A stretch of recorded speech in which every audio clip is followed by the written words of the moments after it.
Good morning students.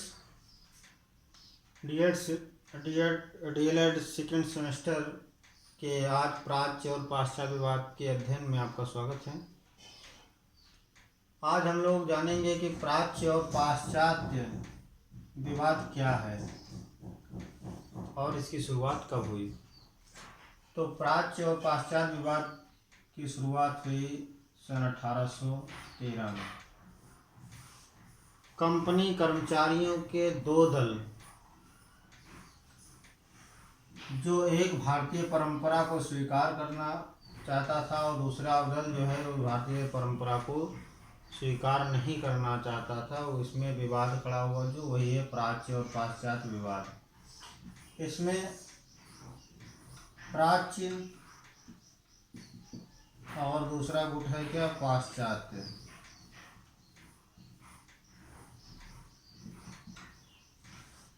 प्राच्य दल में वो लोग थे जो प्राचीन भारतीय साहित्य एवं विरासत को एक नए सिरे से पुनर्जीवित करना चाहते थे। भारतीय साहित्य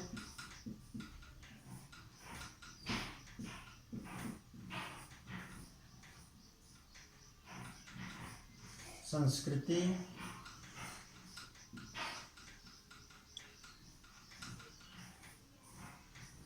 और विरासत,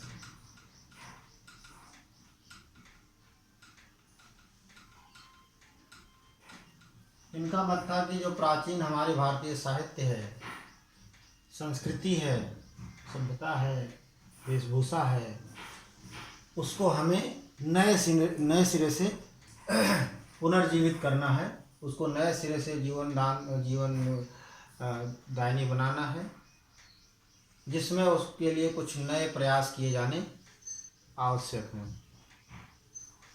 किंतु इसका दूसरा दल जो था वो भारतीय भाषा, भारतीय संस्कृति को ना स्वीकार करके वो चाहता था कि इसमें हमारा अंग्रेजी साहित्य ही सर्वोपरि है, अंग्रेजी साहित्य को वरीयता दी जानी चाहिए। वो जो है हमारी परंपरा, हमारी वेशभूषा, हमारी संस्कृति, हमारी विरासत को स्वीकार नहीं करता था, नहीं करना चाहता था। अब इसके चूंकि दो गुट बने, एक गुट बना जो कि भारतीय संस्कृति को जीवित करना चाहता था और दूसरा दल था जो भारतीय संस्कृति को नहीं स्वीकार करना चाहता था।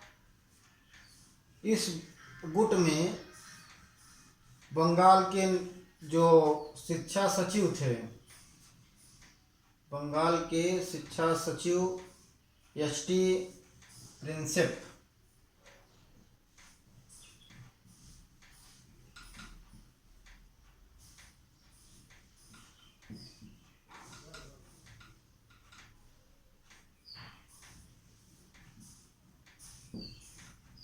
बंगाल के शिक्षा सचिव एच.टी. प्रिंसेप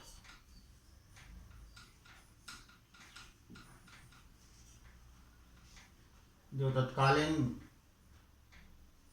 बंगाल के शिक्षा सचिव थे, उनको इस प्राच्यवादी विचारधारा के लोगों का सहयोग प्राप्त हुआ। और दूसरा जो पाश्चात्य था, उनको एच.एल. विल्सन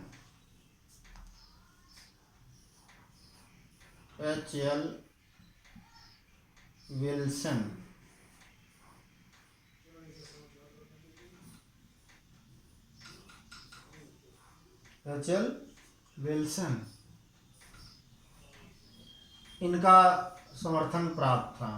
हालांकि एच.एल. विल्सन ने बंगाल के सचिव का भी सहयोग किया।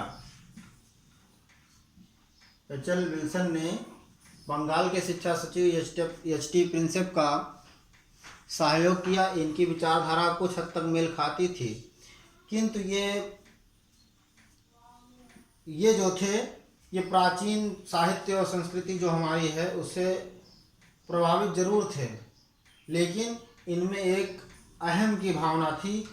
वो ये नहीं चाहते थे कि अंग्रेजी भाषा जो अंग्रेजी भाषा के माध्यम से कोई भी अंग्रेज़ों के साथ कंधे से कंधा मिला के चले।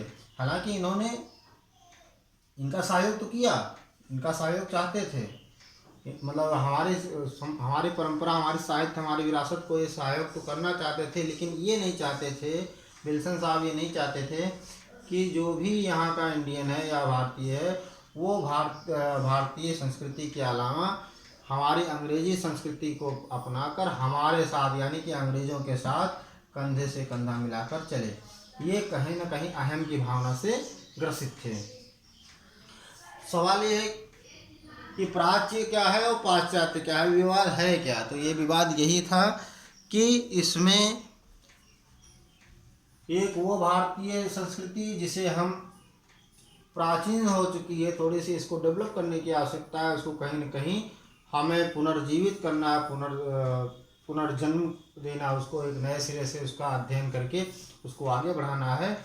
और दूसरा था नहीं, ये संस्कृति, ये सभ्यता हमारे लिए योग्य नहीं है, सुयोग्य नहीं है, इसलिए हम जो है इसको नहीं स्वीकार करेंगे। हमें क्या है, हमें अंग्रेजी साहित्य ही स्वीकार है, अंग्रेजी पहनावा, अंग्रेजी वेशभूषा, अंग्रेजी संस्कृति और अंग्रेजी ही तौर तरीके से रहना सहना, हमें सब कुछ अंग्रेजियत के हिसाब से पसंद है, हमें भारतीय परंपरा बिल्कुल मान्य नहीं है। ये था प्राच्य और पाश्चात्य विवाद, यानी कि भारतीय सभ्यता संस्कृति को स्वीकार करना और दूसरा भारतीय सभ्यता संस्कृति को अस्वीकार करना या उसके विपरीत कार्य करना भारतीय साहित्य और संस्कृति के।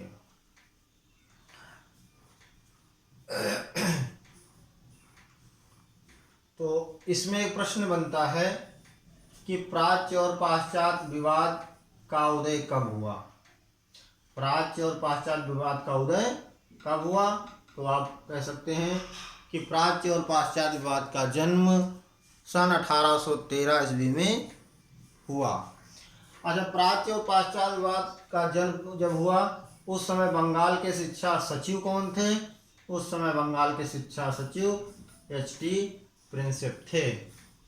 तीसरा क्वेश्चन बनता है, एच.टी. प्रिंसेप जो कि भारतीय साहित्य, संस्कृति और विरासत को सहयोग करना चाहते थे, उसको पुनर्जीवित करना चाहते थे, उनको और भी किस अंग्रेजी साहित्यकार ने उनका सहयोग दिया? तो वो साहित्यकार हैं एच.टी. विल्सन। एच.टी. विल्सन साहब ये तो चाहते थे कि भारतीय अपनी संस्कृति, अपनी सभ्यता, अपनी विरासत के साथ ही आगे अपना इसका निर्माण करें, इसमें पुनर्जीवित करें इसे, किंतु वो कहीं न कहीं इस चीज़ से भी ग्रसित थे, अहम की भावना से भी ग्रसित थे कि ये हमारी संस्कृति है, हम इसको किसी और को देना नहीं चाहते हैं कि अगर हम इनको ऐसा दे दिए तो ये भी हमारे योग्य बन जाएंगे, हमसे कंधे से कंधा मिलाकर चलने लगेंगे। तो ये 2-3 तरह के प्रश्न इससे बन रहे हैं। इसमें इन्होंने अब हम आपको आगे बताएंगे लॉर्ड मैकाले। अगला चैप्टर आपको पढ़ने को मिलेगा लॉर्ड मैकाले। लॉर्ड मैकाले कौन थे? इन्होंने शिक्षा जगत को क्या क्या उपलब्धियां दी और क्या कार्य किए, ये हम आपको अगले वीडियो में समझाएंगे। Thank you class.